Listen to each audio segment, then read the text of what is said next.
दृष्टा होना, अलिप्त रहना, अलग रहना, साक्षित्व में रहना, सम्यक में रहना, ये जीवन का सर्वोत्तम जीने का तरीका है, जीवन जीने का मार्ग है। यहाँ कोई भी अमर नहीं। धरती पे बहुत हो गए, बलाढ्य हो गए, धनाढ्य हो गए, दौलतवान हो गए, ऐश्वर्यवान हो गए, लक्ष्मी पुत्र हो गए, कुबेर पुत्र हो गए, सब के सब चले गए, मर गए, मृत्यु में समा गए। धुरंधर हुए, राजनेता हुए, प्रतापी हुए, सम्राट हुए, चक्रवर्ती हुए, शस्त्रधारी हुए, सब के सब निकल गए, मृत्यु में समा गए। धूर्त हुए, बहुश्रुत हुए, बहुत ही सज्जन हुए, पंडित हुए, ज्ञानी हुए, विद्वान हुए, शास्त्रज्ञ हुए, वेदज्ञ हुए, कलावंत हुए, नामवंत हुए, रूपवंत हुए, यशवंत हुए, कीर्तिवंत हुए, सब के सब चले गए, मृत्यु में समा गए। यहाँ सब हो गए, सिद्ध हो गए, सावध हो गए, वैद्य हो गए, तपस्वी हो गए, योगी हो गए, भोगी हो गए, तापसी हो गए, महंत हो गए, संत हो गए, सब के सब समा गए, मृत्यु में चले गए। बहुत कुछ उदार, सुंदर, प्रसन्न, सशक्त, पुण्यमयी, हरिदास सब हुए, परोपकारी, कार्यकारी, सब धरती में समा गए, मिट्टी में मिल गए, मृत्यु में निकल गए। पंडित, तापसी, सन्यासी, आचार्यों के समूह गए, मृत्यु में समा गए। कोई भी जिंदा नहीं रहता, हर कोई नश्वर है, हर किसी का मृत्यु निश्चित है। वही जिंदा भये, वही जिंदा रहे, जिन्हें आत्मबोध हुआ, मैं शरीर नहीं हूं, मैं परम ब्रह्म हूँ, ब्रह्म चैतन्य हूँ, दृष्टा हूँ, साक्षी हूँ। यह अवस्था जिन्होंने पाई, सम्यक अवस्था जिन्होंने पाई, तुर्यावस्था में जिनको बोध हुआ, उन्हीं को मृत्यु के पार का बोध हुआ, वही अमर रही। ऐसा पारंपरिक ज्ञान की धारणा है, मान्यता है। देखो, द्वैत हमेशा चलता है, दो तरह के ध्रुव है, एक है आत्मज्ञान और उसके एकदम उल्टा संशय। आत्मज्ञान में आत्मबुद्धि चलेगी, निसंशयता चलेगी, और संशय वृत्ति में देह बुद्धि भ्रम चलेगा, शंकाएं चलेगी। आत्मबुद्धि, आत्मदेह, इसमें हमेशा धर्मात्मा है, सिद्धात्मा है, बुद्धात्मा, आत्मसिद्ध ये रहते हैं। और जो आडंबरी है, अहंकारी है, गर्विष्ठ है, उद्धट है, खट है, मूर्ख है, क्रूर है, वो सब हमेशा भ्रम में रहते हैं। मुक्त, शाश्वत, आनंदी, सहजानंदी, ब्रह्मरूप और गुणातीत आत्मज्ञान में रहते हैं। और जो भी दुखी है, व्याधिग्रस्त है, वेदना में है, मोह में, माया में अटके हुए हैं, जो गुण अवगुण में अटके हुए, वो हमेशा संशय में रहते हैं, मुक्त नहीं रहते। तो मुक्त रहना, विरागी रहना, दृष्टा रहना, सम्यक रहना, ये एक ही है।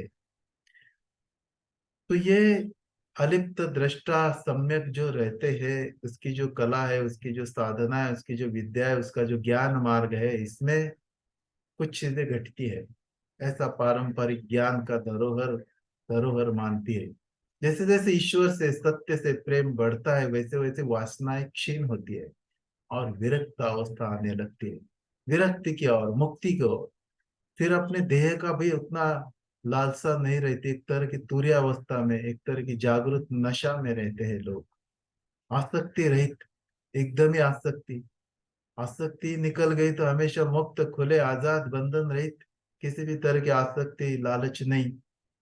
आशा या हव्यास या लालसा, ये सब देह की बेड़िया है, जंजीरें है। इन जंजीरों में इंसान हमेशा जकड़ा हुआ रहता है।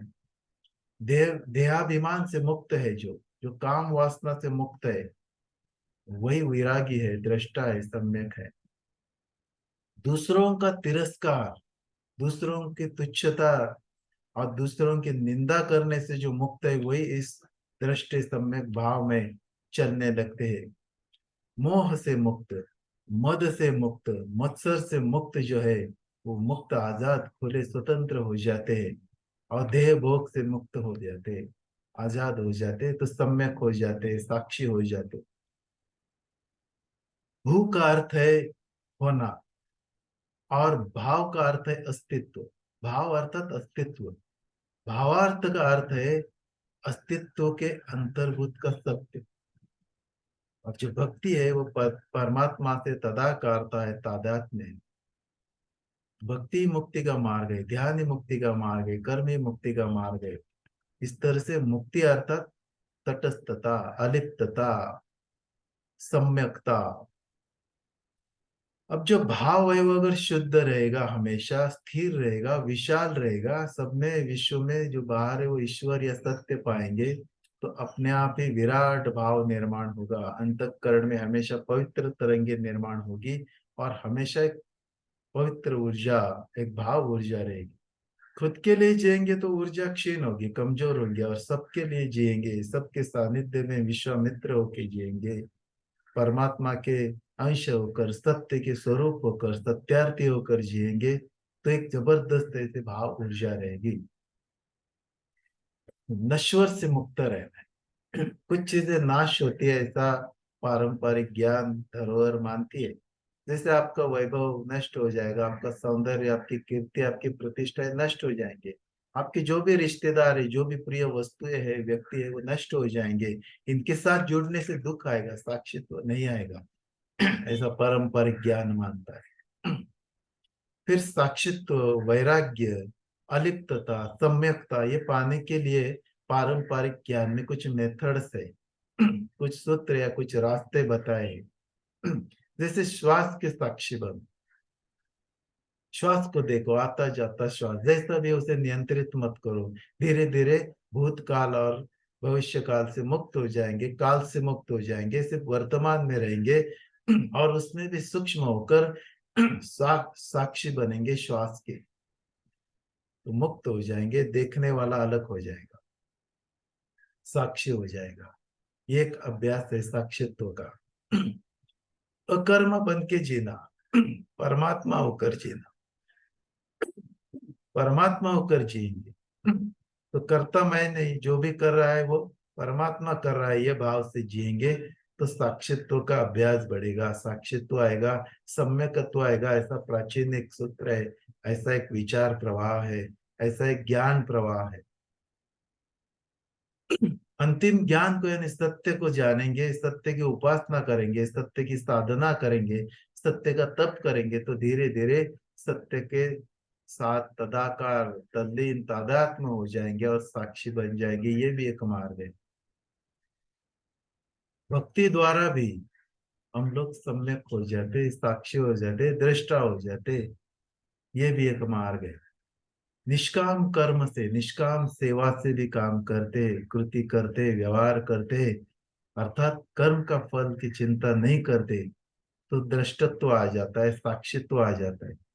कर्म के फल, सदकर्म किए तो फल की चिंता करने की जरूरत ही नहीं है, ऐसा गीता मार्ग बताता है, पारंपरिक ज्ञान बताता है।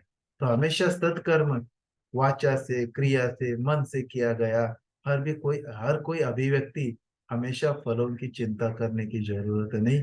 वो अच्छा ही होगा, जो भी होगा वो अपने आप ही मिल जाएगा। तो इस भाव से निष्काम किया गया कर्म भी साक्षित्व बनाता है, दृष्टा बना देता है। ध्यान के तो अलग अलग मार्ग है, विभिन्न मार्ग है। जैसे शवासन योग निद्रा का ध्यान है, विपश्यना का अनापान सति का ध्यान है, भावातीत ध्यान है, अस्मि ध्यान है। अनेक अनेक प्रवाह ध्यान के मार्ग साक्षित्व देते हैं, सम्यकता देते हैं। और जब ये सम्यकता, साक्षित्व घटता है, तो को जो भी व्यक्ति है वो सुख से और वेदनाओं से अलिप्त हो जाता है, यश अपयश से अलिप्त हो जाता है, सुख से या स्तुति निंदा से अलिप्त हो जाता है, जय पराजय से अलिप्त हो जाता है, अनुकूल प्रतिकूल से अलिप्त हो जाता है, और भूत भविष्य से अलिप्त हो जाता है, जन्म और मृत्यु से भी अलिप्त हो जाता है। तो ये साक्षित्व है, ये वैराग्य है, ये विरक्ति है, ये दृष्टा भाव है। यानी अपने मन को देखना, अपने चित्त को देखना, अपने जीवन को देखना, जिस तरह से बादल को देख रहे, जिस तरह से कोई चित्रपट या दृश्य बाहर का देख रहे, वैसे ही स्वयं को देखना। ये अंतराल, ये अंतर जितना दूर होगा देखने वाला और दृश्य, उतना अलग होता जाएगा, एक नया परिमाण मिलता जाएगा। और धीरे धीरे ये विरागी, ये सब सम्यक ये साक्ष्य भी मिट जाएगा। ऐसा एक पारंपरिक ज्ञान है।